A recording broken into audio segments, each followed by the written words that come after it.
Okay, three, two, one, and action. Hello, how are you? This is the Larger Than Life podcast, episode 2. I'm your host, Nick, and boy, what a show we have today. This is one I've really been excited to record. This is gonna be fun. We're gonna be talking about how to be a better conversationalist.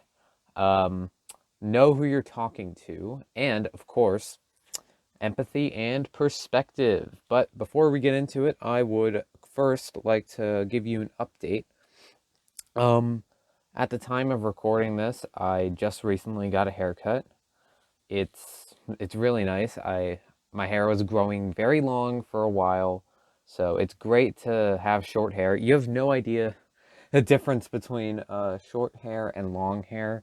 And my hair wasn't even that long, but it was long enough to where I was annoyed by it. And I actually have this thing where, like, I describe my hair in about 5 different stages. Stage one is what is when it's freshly cut.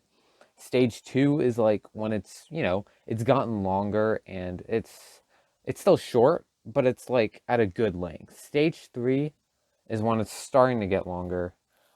Still a good length, but like you start to notice it's getting a little bit long. Four is when it's time to get a haircut, but it's not an immediate concern. And stage five is when you really got to get a haircut. So I was at stage five for a couple of weeks now, so I wasn't liking that. So it's great that I got my haircut. I know I'm weird by having uh, stages for my hair, but it's a nice way to track it. I've actually had this system in place for a couple years now, but that is beside the point. So, just a little life update. But now let's get into the topics of conversation, which is a very funny way to segue into our first topic. How to become a better conversationalist. Now, this is coming from someone who is not a particularly great conversationalist, but I do know what it takes to be a good one. Like I've read online, I've found tips, I've talked to other people who are good conversationalists, and I've really learned more. Um, uh, just being better at talking for people to people, getting them invested in what you have to say is very big. Um, it's definitely something I'm trying to improve on, and I would like to share some of the things I picked up with all of you guys. So for one, talk to people about your interests and your passions. It's I think it's really like something that a lot of people probably know, but never put into action. Um, and part of this does have to come with finding yourself. You got to find what you're interested in and what your passions are. But once you find that, they make for very good topics of conversation. So, for example, I would consider this podcast a passion. I mean, I had so much fun recording and editing the first episode, and it was always kind of my dream to do a podcast, even just for fun. So it's kind of funny how that works out. It's actually not as hard as some people say it is. Um, and then, of course, there's making my memes. So, like, and I'm a Chargers fan in case you didn't know that. So I also like talking about football because I keep up with the latest news. Like, recently, Julio Jones got traded to the Titans, which is crazy. But the point is, all of these things can all be used as topics of conversation with people that relate to that.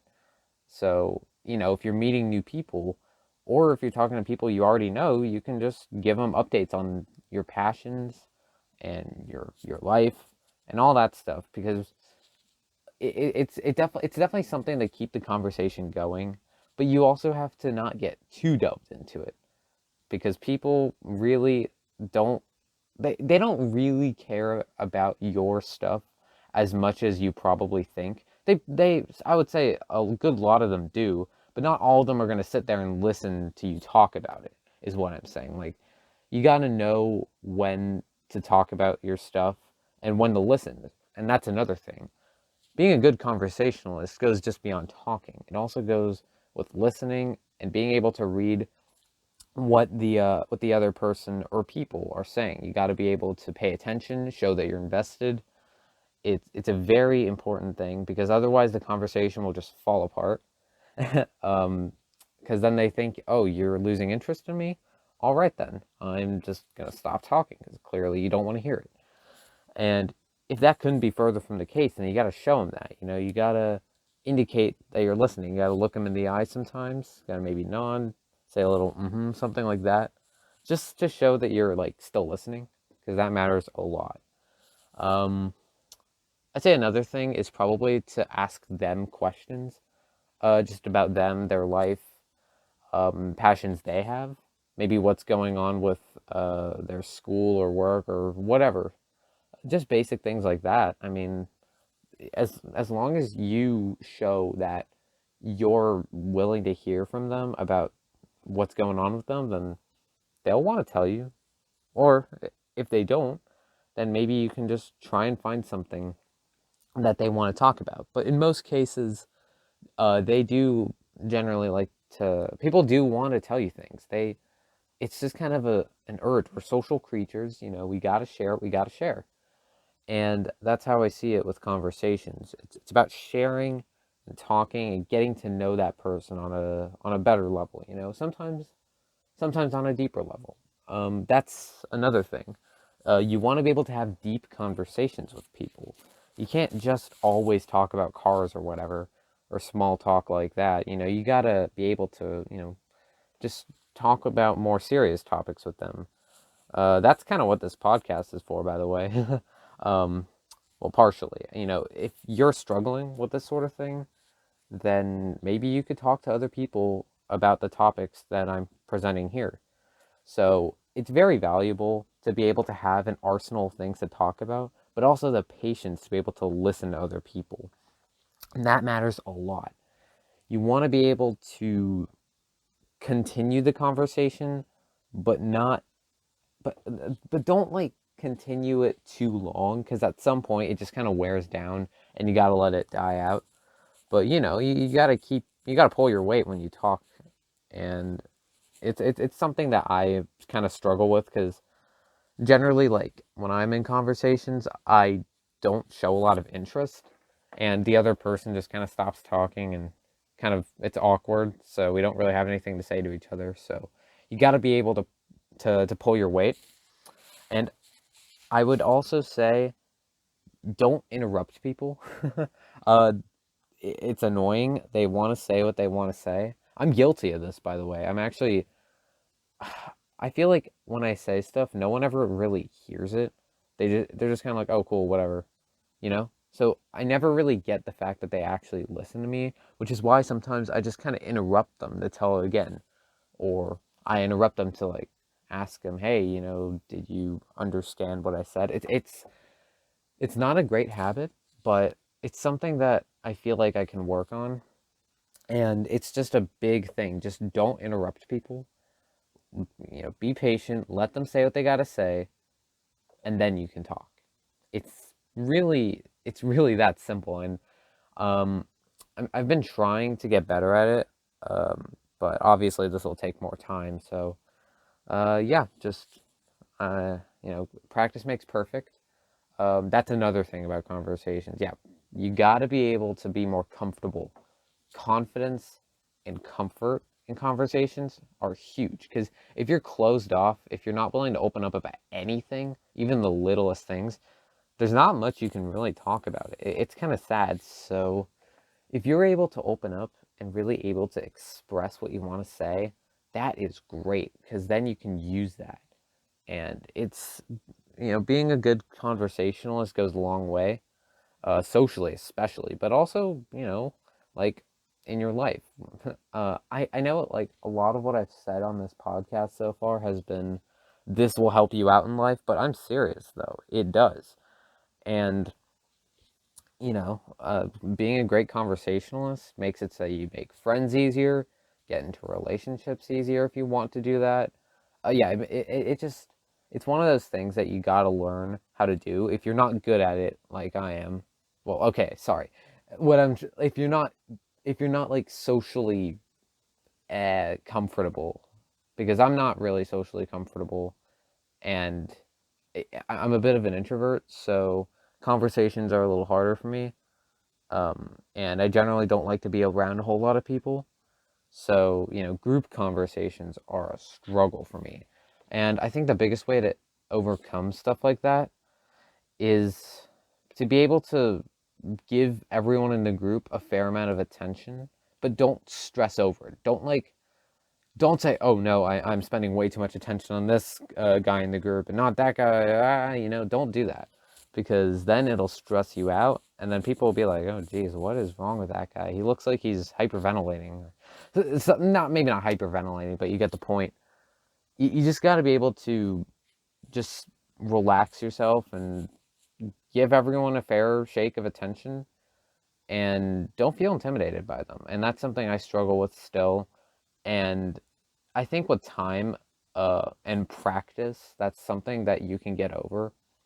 And just you gotta be you gotta be able to just be in a group conversation without feeling like you can't say anything, because that's the worst feeling. Oh my god, I've been in so many group conversations where I'm the one who just I can't really say anything, not because I don't want to, because I don't know when to interject. It's kind of that sort of thing. So yeah, you gotta like with time and practice, you'll be better at being able to voice your opinion or whatever you want to say. And just know that if you're patient, you're confident, you're calm, you got the body language. That's another thing. You need good body language in order to keep the conversation going. I'm a sloucher for the most part. Uh, Hands are crossed or in my pockets, looking in the distance, that sort of thing. You don't want that. You want to show that you're interested, and body language, especially in individual conversations, but also in group conversations, that helps. That really shows that you're invested and that you want to be in the conversation. So that's one of those other things that you got to get good at if you want to be a good conversationalist. And it's something I want to try putting into practice. Standing up straight, making eye contact, hands out of the pocket, that sort of thing. Yeah, all these things I've mentioned, I think, will make you a lot more interesting to talk to. You get to know people better if you're a good conversationalist, and vice versa. They get to know you better if you're a good conversationalist. Makes you fun to hang out with. People want to be around you more, and people like you more when you're better at like talking to them. So yeah, those are like some big things. Also some little things like show emotion when you talk. No one wants someone who's monotone all the time. Um, other things like that, like make sure you know who you're talking to, and we'll get into that one right after this segment's over. Ooh boy, I have a few things to say about that. But yeah, so to wrap it all up, yeah, in order to be a good conversationalist, there is a lot of things that you got to put into practice. But once you are able to do that, it's not that hard, and you don't even have to be an extrovert in order to do it. And that is the best part. So yeah, on to the next subject. You gotta know who you're talking to. This kind of ties in to being a better conversationalist, but I really treat this as more of a standalone topic, because I have been in so many situations where I say something and someone either thinks it's like offensive or not really that funny, and I'm just trying to make a lighthearted joke, and they don't and it feels like they don't understand me at all when I make these kinds of jokes, and they can never really seem to agree with me on like anything. And you got to know who you're talking to. You got to find your people. um I'll get into more. It's a little different. I'll do probably another segment about finding your people in a separate episode, but you got to know who you're talking to. There are people who are just a little more, different from what you're like. So, I have a few friends. I'm not really sure if I can call them my friends anymore. We've had a bit of a falling out. Um, Not that long ago, actually. Basically, I'm not gonna give the details, but essentially, these people were pretty close friends for a good portion of time, and the reason our friendship just kind of didn't last was because I feel like we couldn't really see eye to eye from a value standpoint. I'm a little more loose. I like to make snarky jokes. I like to poke fun at things. I'm I'm not a big sharer in terms of like I don't like to share a lot of personal stuff with a group of people, and they were like a big group that always shared things with each other, and I was a little more closed off in that regard. I mean, I would like send them some of my memes and stuff, but that's kind of to the extent of which it got. And I just didn't, after some point in time, I just didn't click with them the way I used to. We all, like, I changed over time, and I think they changed a little bit, but in a different direction. And the chemistry just wasn't there at all. And I realized that after the last fight I had with them, where I made it like what I thought was a harmless joke, and they weren't having it. They were not happy about it at all, and it was just it was a moment of realization more than anything, a learning experience. You got to know who you're talking to. You got to know who you're talking to, because I keep saying it, but like being able to know what to say to these people that pisses them off and when not to say it is, it's pretty important if you want to be on their good side. And I say this to all of you who struggle with reading the room, uh, and to all of you that uh, feel like you don't really get along with people very well. The word of advice I have is you just gotta know when to say certain things and when not to, and it's a very very delicate subject with some people. Like there's things you shouldn't joke about, and there's things that are like quote unquote taboo. Like for example, I sometimes with one of my other groups of friends, I like to make a lot of dirty jokes. It's sort of our thing, and I just, I was having a good time with the other friend group that I stated before.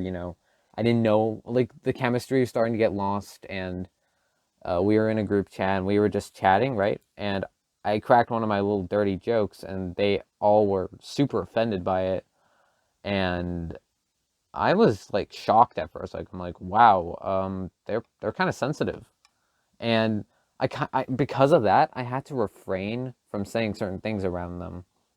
And there's a time and a place for everything. That's kind of what I'm getting at here.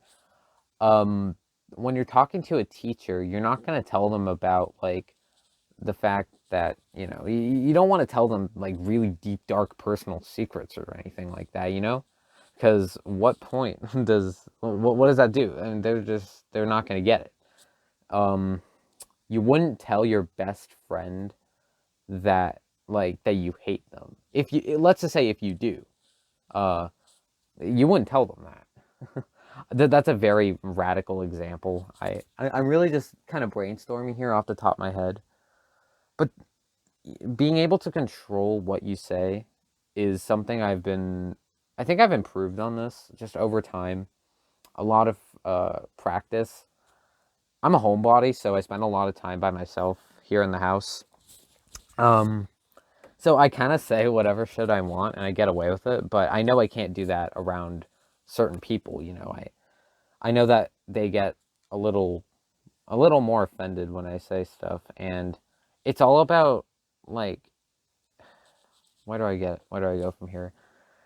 It's all about not like actively trying to piss off people. You never want to do that, and you just got to know like certain things you can't say them, just don't talk about it. If it's a more serious thing and you can't feel like you have a, if you can't feel like you can have a serious conversation with people, that's a problem. You got to fix that. Um, because having a serious conversation with people is just one of those things, one of those skills that really it matters because then you get to know people on a deeper level, they get to know you. But those group of friends, I feel like when I had a serious conversation with them, they were almost a little too sympathetic because I just I got this feeling that they didn't really care about me that much, and I could be very wrong about this. They probably care a lot about me, but the fact that I think that they didn't kind of shows that I didn't really know them that well. So, when you're having a conversation with people that you know well, you can obviously talk about things that you relate to or some of your inside jokes and stuff like that. I have a friend out there that, you know who you are if you're listening. Um, I think orange juice is actually yellow. The juice that comes from the oranges. Apparently, she thinks it's orange for some reason. I don't understand her, but it's just an example of like one of our inside jokes, and we have like these little fun debates about it, but no one else would really understand it because it's just an inside joke. And when I talk, like if I ever try talking to someone else about it, I have to like explain the joke, and it's just one of those things. Um, you know, if you've ever seen me at home just doing my thing, I'm actually like pretty off the walls in terms of censoring myself, meaning I don't censor myself. I say a lot of cuss words to myself, because I'm generally at home doing my thing, and there's some of my friends and some people I know can handle that. Others can't. So you got to be able to know when to tone down certain things. Of course, I may have said this like 100 times, but the reason I keep circling back to it is because it's really important in today's society. People get offended by like literally everything, and it kind of grinds my gears a little bit. But you know, when they get offended by it, it's because they don't understand you or you don't understand them. And there's just some sort of disconnect. I'm speaking for all the people that are, like me. We're like on the inside, we're a little more blunt, but we're, we're not great at expressing that to people.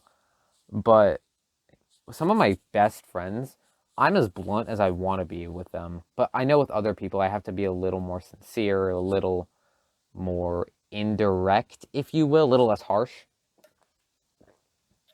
And it's both kind of like, it's really a test of your personality and your ability to talk to people, how well you know them, all these other things, very, very large amounts of factors play into this. It's a topic that like I've really thought about for the longest time. Um, but like, I didn't really know how to describe it, but I hope you guys understand where I'm coming from with this. Being able to talk to people in the way that you want to be talked to talk to them is great, but there are certain people you just can't do that with. You have to talk to them in a different way, and um, that's basically what I'm getting at here. You gotta know what it takes to control what you say.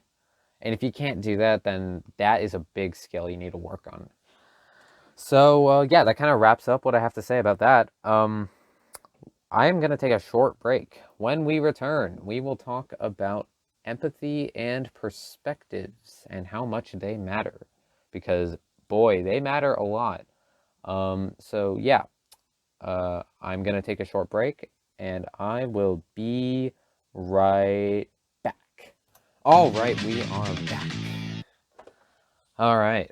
That was a nice break. I was actually, if you want to know, I was listening to one of my favorite songs. I know you've all watched Shrek 2. Great movie. Um, I give it if I ever do a movie review in Shrek 2, I have nothing but tons of positivity towards that one.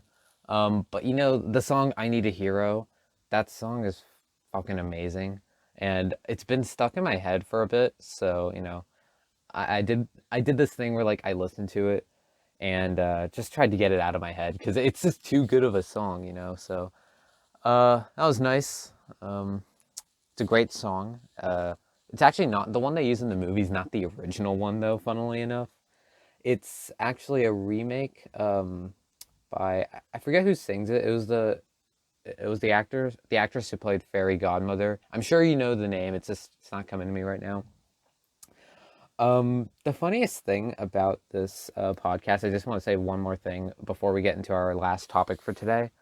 Um, Larger than life is a very common saying that I'm sure you've all heard of. Larger than life. It's so crazy, like supernatural sort of thing. Uh, the funniest thing is when I was coming up with the name for this podcast, uh, I was like looking. I was kind of just trying to think of something that went through life, and when I finally found "Larger Than Life" to be the name, there's actually a song by the Backstreet Boys called "Larger Than Life." So I just thought that would be a fun little fact to share. Something a little different. I'm not gonna sit here and pretend like I came up with this name out of thin air, but regardless, I think it suits the podcast quite well. Just a little history lesson on how I came up with the name. But anyway, last topic for today, the importance of empathy and perspective. Oh my goodness. I have so much to say about this. Let's try and condense it though, because I don't want this episode to be too long, but having empathy is incredible. If you can have empathy and feel for other people, it it's one of those things that like it's like a barrier that you cross in a relationship or friendship. uh Really just that barrier of getting to know them on a deeper level, and if you have empathy towards them, oh man, the connection that you can have with them is just so much greater. It's so much stronger because you can't relate. If you can't relate to what someone's saying, how are you going to get to know them? How can you be like, yeah, I've been through that too. I understand where you're coming from. Here's how I can help. You can't do that without empathy. And this sort of ties into perspective because perspective is one of those things that you got to have the right perspective when you talk to somebody. And it kind of ties into empathy because empathy, commonly is associated with the term stepping in someone else's shoes. Perspective is literally exactly like that. You're you're basically seeing what they're seeing, feeling what they're feeling, and it really allows for great connections. And this is just such an important, powerful thing that I think it was, when in reference to talking about the friend group I mentioned in the last segment. I think it I think the best way for this friendship to possibly could have continued between me and them, if I was truly able to get over the fact that, and I think I was to a point able to get over the fact that I just couldn't really um, speak my way uncensored. I just i think I needed empathy, and I needed to see what they were seeing. I said some things that were not so nice, and if I knew what they felt when I said those things, if I was able to feel for them, man, the drama that unfolded between us definitely would not have happened. So it's just one of those life lessons. uh, Try and feel empathy for people, especially when they're going through something. When people are going through something, they they look for help. Well, hopefully they look for help. And if you catch one of your friends on, and they're like, "Oh my God, the worst thing happened to me," blah blah blah, whatever they're saying. Like if they are going through a breakup, even if you like empathy, if you've gone through a breakup, you can connect with them about it. You can like share your experience, and you can talk to them about it. Consult things. And even if you don't have empathy for them, at least try and comfort them, you know? You don't have to have empathy for everything, though. And that's where being able to just comfort them and do what you can to just make them feel better is, I think, I think that's kind of the next best solution. If you just truly can't feel for them, then that's what you got to do. If you're in one of these situations where someone needs help and they turn to you, that's what you got to do. But if you can't find empathy for your closest friends, then how good of friends are you with them? I'm just throwing it out there. If you can't really feel for them, then and you turn to the next best solution almost every time when they're going through something. If you can't see their perspective, uh all I gotta say is you just gotta get to know them better. You gotta, even if you can't relate to what they're saying, you gotta really try and form a deeper bond with them if you really like them as a friend, you know. And empathy and perspective is a really key cog in relationships, because I know a lot of relationships go south when the girl and the guy just cannot, like, really connect and feel for each other when they're going through something, and then the other one is being unsupportive to the one that's going through something, and and then it kind of creates a toxic environment, and you really don't want that. So it it's just one of those things that you learn over time, because when we're all kids, we're always kind of selfish, and, well, not all of us, but a lot of us don't understand empathy. Why did I say us? I'm not a kid anymore. um, but a lot of kids don't understand empathy. They don't really understand it yet, you know, because they're not old enough to really process it, really feel it for someone else. And that's something that, like, you know, you got to learn it. With experiences, meeting people, having these very important conversations with them. Man, that goes a long way. If you can be able to just feel for them, even for just one conversation, that opens a door. You get to really get to know that person on a deeper level. And being able to see what they're seeing, feel what they're feeling, having that perspective on the situation, it also makes for really good problem solving skills, because how can you solve a dispute, an argument, a debate, whatever, between two or more sides if you don't know what the other side, where the other side's coming from?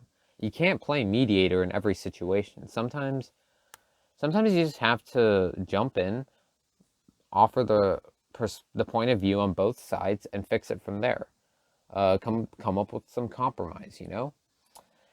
And having the perspective to be able to do that it's just amazing. Like, if you can do that, man, that's great.